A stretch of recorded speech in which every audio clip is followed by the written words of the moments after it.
안녕하세요. 마케팅 회사가 싫어하는 시급마케터 조사장입니다. 많은 블로거들이 가장 걱정하는 것은 역시나 블로그 저품질인데요. 저품질은 블로그를 운영하고 있다면 누구나 언제든지 발생 가능한 현상입니다. 왜 저품질이 되었는지에 대한 공식적인 네이버의 기준은 사실 없습니다. 다만 대행사나 블로거들의 수많은 테스트를 통해서 대략의 가설이 있을 뿐이죠. 그럼 저품질은 왜 발생하는 걸까요? 오늘은 저희 기준에서 저품질이 걸리는 주요 원인을 말씀드리겠습니다. 자, 시작하겠습니다.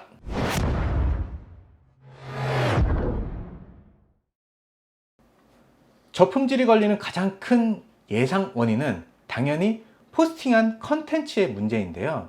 다들 아시는 것처럼 지나친 광고성이나 네이버가 싫어하는 요소들의 포스팅이 반복될 경우에는 저품질이 잘 발생하는데요. 그럼 과연 이런 내용만 없으면 오케이? 아닙니다. Nope. 정보성 글을 올릴 때도 주의해야 할 것들이 있습니다. 우선 첫 번째, 바로 금지 단어인데요. 지금 메모해 두세요. 우리가 흔히 쓰는데 네이버에서 싫어하는 금지 단어 5개를 제가 공개하겠습니다. 이거 원래 공개하면 안 되는데. 5개. 최대, 최고, 제일, 100%, 기적. 자, 이런 용어들 엄청나게들 쓰시죠. 저도 자주 쓰고요. 이게 왜? 무슨 문제로? 앞서 언급한 광고성 문구가 될 수 있기 때문인데요. 여러분이 생각하는 광고성 문구는 그냥 이 제품이 좋아요 이런 거라고 생각하시나요? 광고성 문구에는 확인되지 않는 사실도 포함됩니다. 최대의 기준이 뭘까요? 최고의 기준은 예를 들어서 이 면도기는 제가 써본 것 중에 최고였어요 라고 한다면, 물론 본인의 기준에선 최고이겠지만 절대적인 최고는 아니죠. 기준이 없잖아요. 네이버에서는 이런 단어가 들어가게 되면 과장 광고로 여길 수도 있습니다. 또는 기적 같은 효과, 이런 문구들 딱 봐도 과장되죠. 기준이 불확실한 과장된 표현은 삼가해 주세요. 대신 우수한 성능, 좋은 결과, 상당한 수준 등등 과장되지 않는 좀 수위를 낮춰서 작성하시면 좋습니다. 이 외에도 쓰면 좋지 않은 단어들이 굉장히 많은데요. 사실 마케팅 교육을 가시면은 이런 것들에 대해서 구체적으로 잘 알려주지 않아요. 아니, 솔직히 모르는 마케터들도 태반이고요. 근데 저희는 그냥 5개 공개하겠습니다. 두 번째, 제목은 가급적 늘 다르게 작성하세요. 제목이 중요한 건 다들 아시는데, 그러다 보니까 제목에 내가 원하는 키워드를 똑같이 반복해서 매일 작성하시는 경우도 있습니다.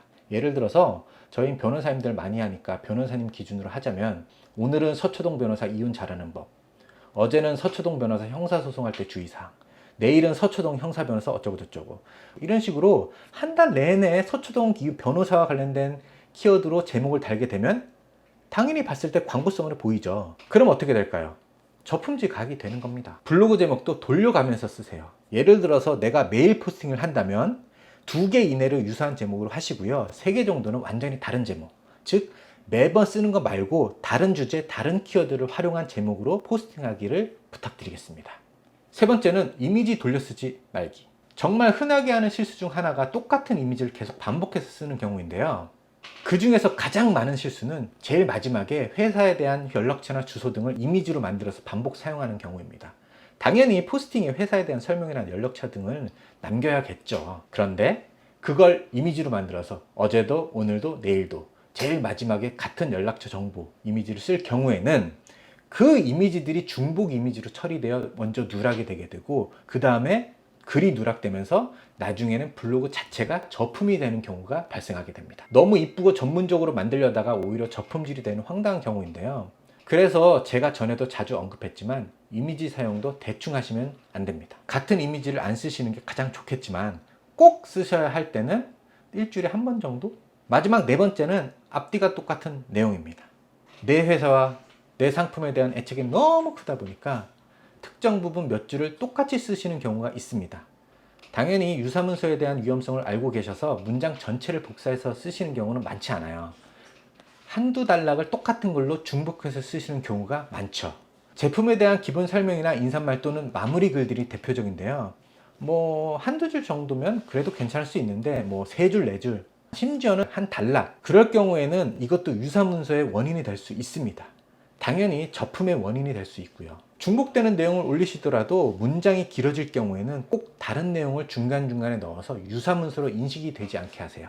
오늘 언급드린 내용을 했다고 해서 무조건 저품질이 되는 건 물론 아닙니다. 하지만 반복되면 될수록 블로그 지수는 가랑비에 옷 젖는 것처럼 조금씩 마이너스가 되는 거죠. 제가 오늘 말씀드린 내용이 생각이 다를 수 있습니다. 하지만 이것 한 가지는 확실히 말씀드릴 수 있어요.